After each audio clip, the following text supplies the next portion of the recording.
नमस्कार, मैं हूं सत्यम पंचोली। आइए रुक करते हैं कुछ खबरों का। उत्तर प्रदेश की 9 सीटों पर हो रहे विधानसभा उपचुनाव में जहां एक और बहुजन समाज पार्टी अपना कुनबा बढ़ाने के लिए चुनाव लड़ रही है, वहीं आजाद समाज पार्टी के मुखिया चंद्रशेखर इसकी कमजोरी का फायदा उठाने की फिराक में जुटे हैं। नगीना सीट से मिली जीत के बाद चंद्रशेखर उत्साहित हैं। दलितों के बीच लोकप्रिय होने के लिए नए कदम भी उठा रहे हैं। उत्तर प्रदेश की 9 सीटों पर हो रहे विधानसभा चुनाव में जहां एक और बहुजन समाज पार्टी अपना कुनबा बढ़ाने के लिए चुनाव लड़ रही है, वहीं आजाद समाज पार्टी के मुखिया चंद्रशेखर इसकी कमजोरी का फायदा उठाने की फिराक में जुटे हैं। नगीना सीट से मिली जीत के बाद चंद्रशेखर अति उत्साहित हैं। दलितों के बीच लोकप्रिय होने के लिए नए नए कदम भी उठा रहे हैं। राजनीति जानकारों की माने तो बीते कई दशकों से मायावती दलित राजनीति का बड़ा चेहरा रही हैं, लेकिन चुनाव दर चुनाव हारने के बाद उनकी हालत काफी कमजोर होती जा रही है। उनकी खाली जगह भरने के लिए चंद्रशेखर आगे बढ़ रहे हैं। चंद्रशेखर को राजनीति में न सिर्फ खुद को स्थापित करते देखा जा रहा है, बल्कि वह मजबूती से दलितों के हक में आवाज भी उठाते नजर आ रहे हैं। सियासी दलों के आंकड़ों को देखें तो 2014 के बाद 2024 के लोकसभा चुनाव में भी बसपा का खाता नहीं खुल सका है। जनाधार भी 10% से ज्यादा खिसक गया है। इस लोकसभा चुनाव में तो एक भी सीट नहीं मिल सकी है। 2019 में बसपा का वोट शेयर लगभग 19% था, लेकिन अब सिर्फ 9% ही रह गया है। हरियाणा विधानसभा में भी बसपा तीसरे और चौथे स्थान पर जाती दिखी। यहां पर पार्टी को बड़ी पराजय का सामना करना पड़ा। हरियाणा में बसपा 2000 से 2014 तक हर विधानसभा चुनाव में एक सीट जीती है। 2019 में भी उसे कोई सीट नहीं मिली।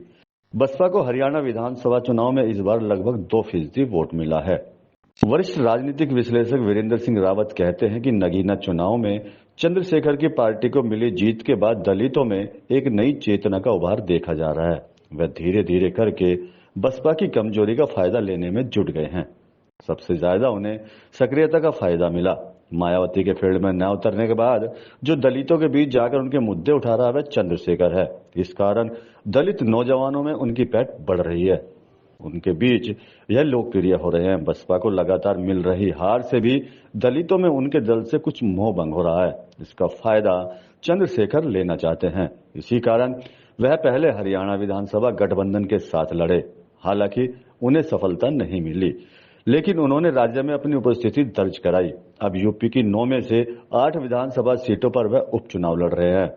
वह बहुजन समाज का प्रमुख चेहरा बनना चाहते हैं। दोनों दलों की तरफ से दलितों को अपने पाले में लाने की कोशिश हो रही है। चुनाव के माध्यम से बसपा लोकसभा में अपने खिसके वोट पाना चाहती है। वहीं चंद्रशेखर दलित राजनीति का नया खेवनाहार बनने की कोशिश कर रहे हैं। बसपा के प्रदेश अध्यक्ष विश्वनाथ पाल का कहना कि उपचुनाव में हमारी बड़ी स्तर की तैयारी है। आजाद समाज पार्टी भले ही चुनाव लड़े, उसका कोई मतलब नहीं है। यह लोग हरियाणा में भी चुनाव लड़ चुके हैं। इनसे ज्यादा नोटा को वोट मिला है। जिस सपा ने काशीराम संत रविदास के नाम से बने जिले को खत्म किया है, उनका यह समर्थन कर रहे हैं। कानपुर सीट पर भी है इनके द्वारा हो रहा है। दलित समाज को बरगलाने के प्रयास तो किए जा सकते हैं, लेकिन इस वर्ग की सच्ची हितैषी मायावती ही है।